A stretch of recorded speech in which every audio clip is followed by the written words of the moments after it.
It's How To Tuesday. Okay, so I'm kind of excited about this. This has been something that I used to do a lot a while back.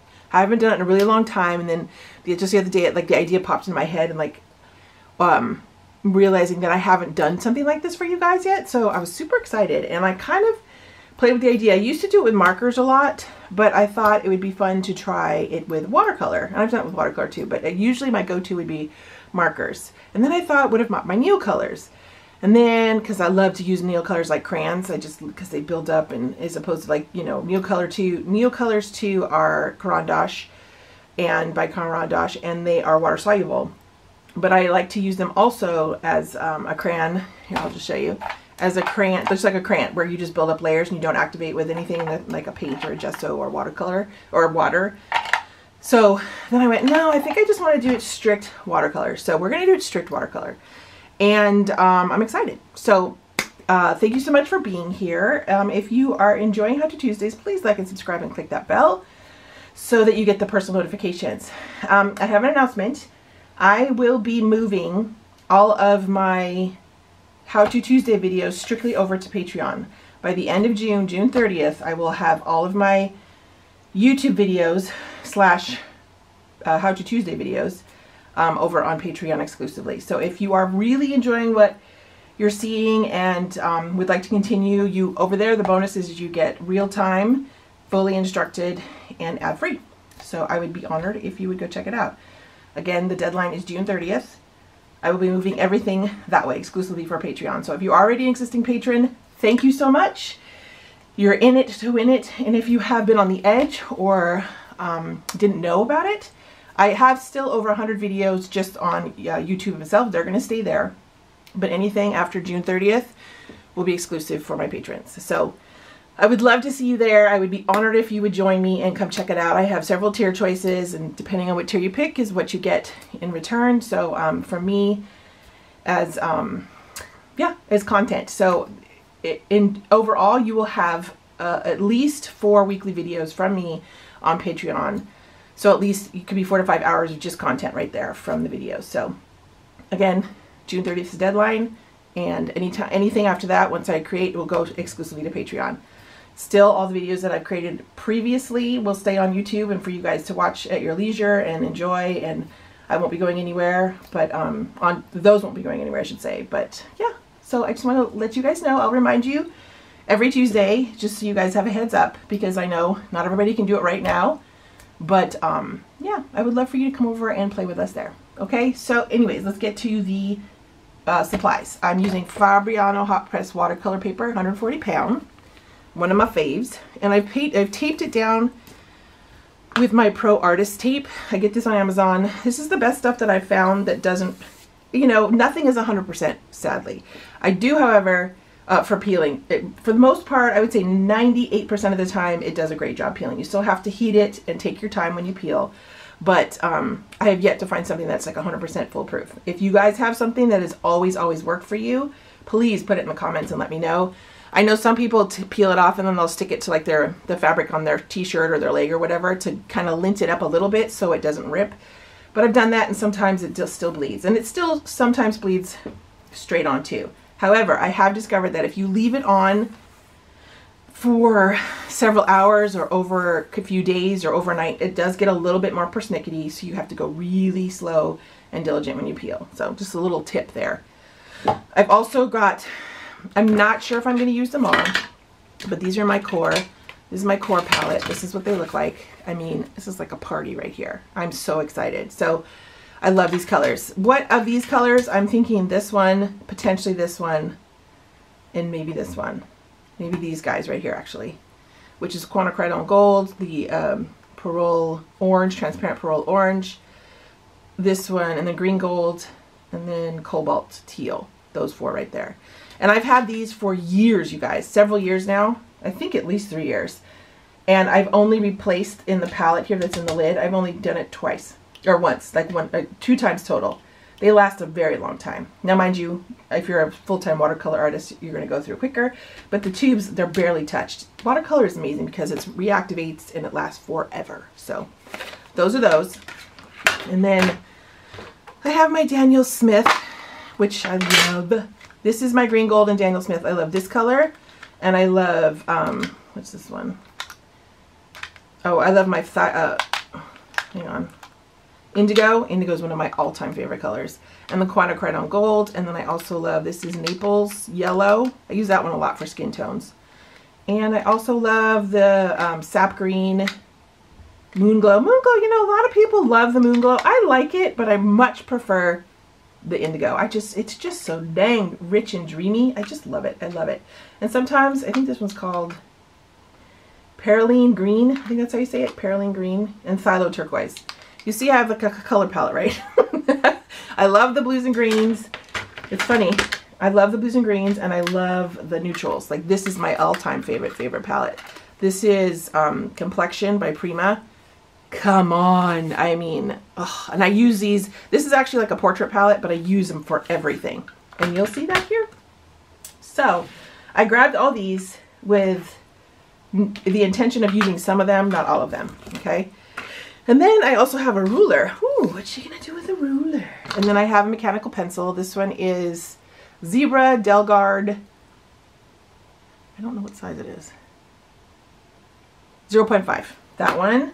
Then I have my Uni Posca paint pen. I think that's the wrong one. I don't want that. I want a finer tip. Let me see. Is this the one? Oh, this might. Let's see. I don't know if this will work. Anyways, I'll find a good one. I think I might have to unwrap some. And then I have just some paint brushes. This is my Winsor Newton watercolor, size 8. I think that might be too big. And then I just have a golden maple size 6. It's got a nice point tip. Not necessarily a watercolor brush, but it will work for this purpose. And then I may or may not use these, but I've grabbed them just in case. My Faber-Castell Pitt Artist Pens, M and F. Okay. And then I just have my paint palette, my porcelain paint palette. And then just my Click It eraser. And I think that's it. And then I like, this one I'm going to have to open and hopefully it works. I just got this one and I can't get the ink to come out, which is really frustrating. It's like, it's just that clear. Oh, maybe it needs a little bit more. Oh, hey, it's working. Woo! Okay, I love this one because it's not the felt tip. It's like, it's got the hard tip on it. I love those. I prefer those way more than the felt tip. They just don't come apart. Like this one, after use, it kind of gets a little fuzzy at the top, which is not super exciting and great, but it is what it is. Okay, so I'm going to clean this up and I will be back. Thank you so much for being here. I'm really excited to share this with you. Oop, I got a little dirty here. Oh, I just did it again. I made it worse, but it's okay. We're going to watercolor over it. You're not going to see it. All right, so the ruler will come in quick. You'll see what I'm going to do with it, okay? All right, I'll be right back.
Bye.